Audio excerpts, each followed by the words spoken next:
పాపం ఈ షర్మిలకు సంబంధించి జగన్కు సంబంధించి వాళ్ళ కుటుంబాల మధ్య కొట్లాట మాత్రం ఆగుతలేదు.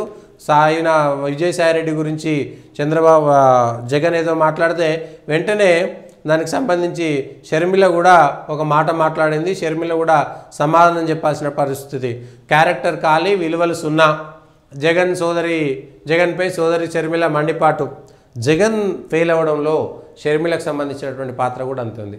అది జగన్ స్వయంకృతాపరాధమా, ఇచ్చిర్రా ఇయ్యలేదా, ఎన్ని డబ్బులు ఉండే ఎంత ఇవ్వాలి, చెల్లెకి ఎంత ఇవ్వాలి, కట్నం ఇచ్చినాక మళ్ళీ ఇస్తారా ఇయ్యరా ఏంటి అనేటువంటిది కుటుంబాలకు సంబంధించి తల్లి చెప్పాలి. తల్లి కూడా షర్మిల వైపే ఉంది కాబట్టి సహజంగా జనాలంతా జగన్ వైపు ఇదేదో తప్పు జరిగిందనేటువంటి మాట. క్యారెక్టర్ మాత్రం చాలా పెద్ద ఎత్తున దెబ్బకొట్టేటువంటి పరిస్థితి జరిగింది. జగన్కి ఇది భవిష్యత్తులో ఇబ్బంది, రాజకీయంగా ఇబ్బంది.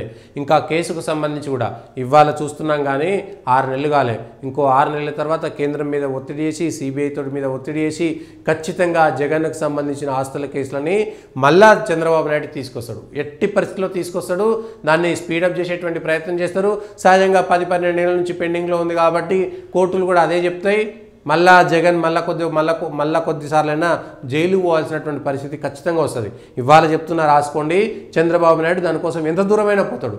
మోడీ కాళ్ళైనా పట్టుకుంటాడు, అమిత్ షా కాళ్ళైనా పట్టుకుంటాడు, వాళ్ళతో ఏదైనా బతలాడతాడు, ఎంత దూరమైనా పోతాడు. జగన్ను ఖచ్చితంగా ఒకసారి జైలు లేకపోతే ఆయన నిద్రపట్టాడు, మళ్ళా ఖచ్చితంగా జైల్లో పంపిస్తారు. ఆ కేసులు కూడా ఉంటాయి.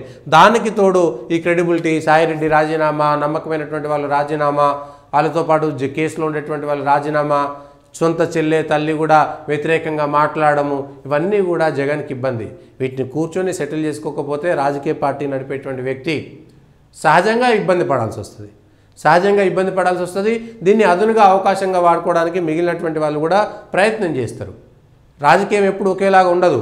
అప్పటిదాకా చంద్రబాబు నాయుడు మోడీ ఇష్టానుసారంగా మాట్లాడుకున్నటువంటి వాళ్ళు కలిసిపోయారు. అసలు కాంగ్రెస్కే వ్యతిరేకంగా పుట్టిన చంద్రబాబు నాయుడు సోనియా గాంధీతో రాహుల్ గాంధీతో కలిసి కర్ణాటకలో చేతులెత్తి తెలంగాణలో పొత్తు పెట్టుకున్నటువంటి చరిత్ర ఉన్నది. అంత దూరమైన దిగజారేటువంటి పరిస్థితి ఉంటుంది. కాబట్టి ఖచ్చితంగా జగన్కు సంబంధించినటువంటి అంశంలో ఇది జరగడం ఖాయం.